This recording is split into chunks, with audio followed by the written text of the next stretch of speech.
Dave and I worked with Polycon Pictures on another series a few years back. It was my first experience with them. I think it was your first experience with them. And you actually had done something with them as well. I worked with them on a short that they did, that they produced. I line produced it with them. So when we started talking internally about the fact that we wanted this new show, Prime, to be all CG, you make up a list of studios that are worth considering, and all of us put Polygon at the top of our list. Yeah. Mostly when you work on an American production and you work with an overseas studio for the animation part, it is kind of a work for hire. You just send them all the materials and they're paid to do the work, and of course they work hard. But with Polygon, we really wanted them partnered up with us on this. And at the moment where they get to the place of understanding we really mean what we're saying, then they start bringing, that extra nuance to the table. Let's get this party started.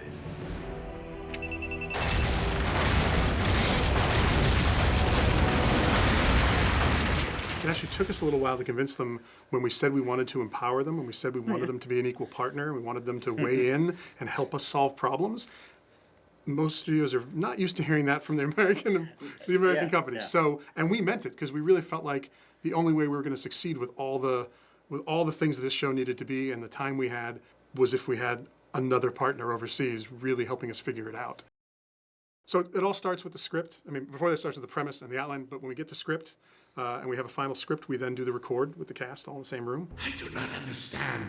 Why am I not one with the Allspark?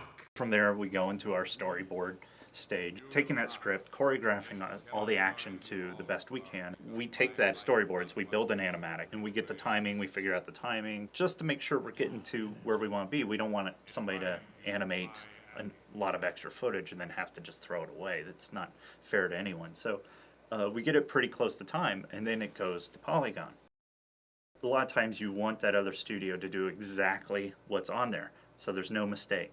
But in this, sometimes we've left things a little vague in certain aspects, mainly a lot in the action. We all wanted to give them the room to improve upon and make things work and not just do what we say, because we don't have the same knowledge they do on certain things and vice versa. I will not be so easy to deliver into oblivion.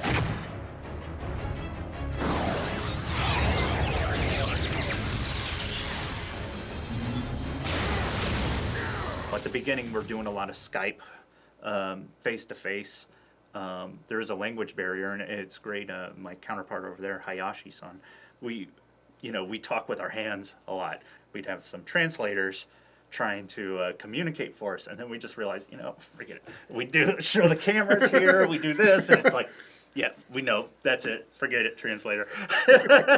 We know exactly how to communicate that way. And so after a while, we're just kind of doing emails back and forth, but on a daily basis, they're sending us footage. I'm looking at the footage, making comments, and it really is a back and forth.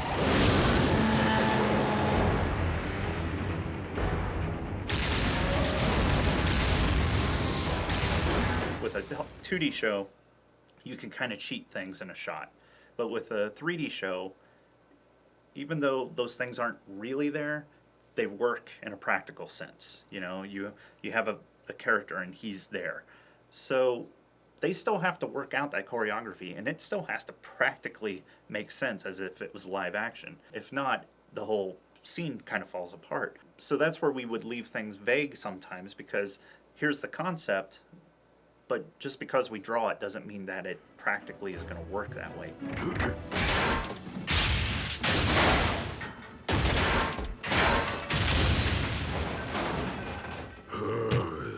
I don't want to shortchange our work as well, because we do go through a lot of kind of engineering these things and making sure the transformation is going to work, but it still has to work practically. There's always catches that don't translate into the 3D world. We are transformers, and that's a huge challenge for any studio to take on. Our side of the equation and Polygon side of the equation, like Dave said, there's an engineering aspect to this, and I don't think artists, when they go into animation, expect that they're going to have to figure out all these kind of gears, where the parts go, and how to make it into a vehicle that's an operable vehicle. And Polygon took what we started, and they go to that challenge of figuring out, because they have to build it into the CG animation, and they have to make it work on camera. Approach with caution. Hayashi-san, I remember, sent us a video showing where he built Predaking basically out of paper, and it's basically origami, showing us how this thing is going to move. And what's great about that is we can look, and it's like subtle things, like the wing flap. Do we want it, a bat, or is it a big, flowing eagle or whatever? And just being able to look at that and go, there, that's the tempo we want on the wings. And as simple as that is, it changes the character completely, how the character reacts to certain things. I am not your boss. I am your king. They'll take their time to decide that even though we boarded it a certain way, they might go slow-mo because they really want you to appreciate the work Right. that they did. And it pays off. It really pays off. Let me give you an example of something they did that just had everybody on our end just rolling on the floor, and we had to make sure it went on. I believe it was second season. There's this great part where Starscream is having a memory, and he's talking to the crew, and he's like, hey, who's your new leader? I can't hear you. They did this thing where Starscream's doing this like hip thrust. That's like, and that was just all them, and we saw that, and we're like, can we do this? This is really funny, this is great. But we kept it and made it into the show, but that was all them, and it really made that a standout shot for me. One more time! All hail Starscream! This is going to be juicy. All hail Starscream! Looking at all their stuff and our past work with them, I mean, this, for me personally, I think the strongest thing besides a beautiful picture, besides great people to work with, I really think their acting that they bring to the characters is some of the most phenomenal acting I've seen. They bring little nuances that's just fantastic. And I actually think that's maybe the key. We tend to play most of what we do pretty real. We don't treat the voices. We don't do a lot of cartoony stuff. And they're able to find subtle little things in performance and body language, expression that communicates what we want to have communicated, but doesn't do it in a big squash and stretch way.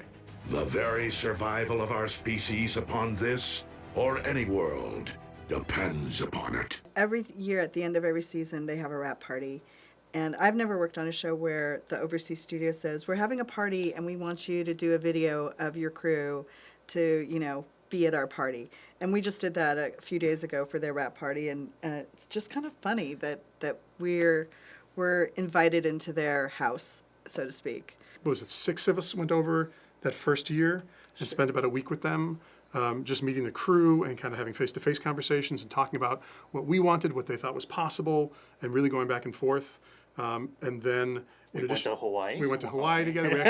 We decided that was kind of in the middle of between Tokyo and Los Angeles. So they had about 20 people come out, and we had a group of our people come out. We met there and spent just 3 days together socially, and everybody paid for their own way. But it was just after 3 years of working together and the way we had worked together, people wanted to meet each other. Like you'd spend a lot of time with these people on Skype or on phone calls and emails, but you hadn't actually been able to spend time face to face. So we became that close as sister studios that we actually wanted to spend vacation time together. One of the other, maybe it's a small thing that we take for granted, but we've been lucky enough to win some Emmys and get nominated for a bunch of Emmys over the 3 years so far. And it was never a question for us that we were going to invite Polygon to come to the Emmy ceremony with us. And the year we won the Special Class Animated Series, Shuzo was here and came up on stage. And in retrospect, I've heard from people that that's unusual, that why would you have your overseas studio come up on, but for us it was, well, of course they're going to come up. Of course they're going to be represented. And then this past year, actually, one of their artists won an individual Emmy, and came overseas and for the award ceremony. It was fantastic. It was fantastic. It was. Probably how did Arato finish his acceptance speech? Domo arigato. Mr. Atobato. Domo arigato, Mr. Atobato. I mean, I think, look, our desire is to work with them forever. And I think if you asked them, they would say the same thing. I think this was the best experience they've had, especially working with an American studio. They're doing a big job, and being actually invested in the characters just as much as we are is always going to give you better work than just a work for hire where you're looking at a deadline. It's a different experience to be able to have a partner overseas than being kind of just the big boss. It just put it on a whole nother level, and it shows on screen completely. We really wanted Polygon, and we got what we asked for, and even more. I mean, we got more than we ever could have imagined.